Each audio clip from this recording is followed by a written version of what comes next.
মুক্তিযোদ্ধা কোঠা আমাদের চাকরির জন্য নয়, মুক্তিযোদ্ধার কোঠা বঙ্গবন্ধু আমাদেরকে দিয়েছেন, মুক্তিযোদ্ধাদের অধিকার, মুক্তিযোদ্ধা পরিবারের অধিকার।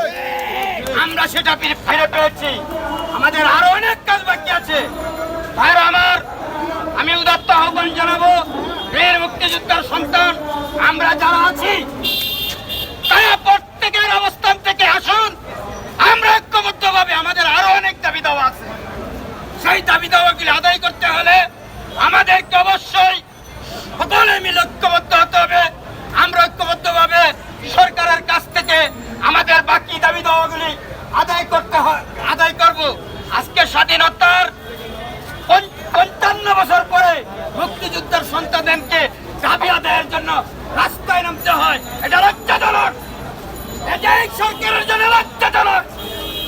আমি বলতে চাই, কেন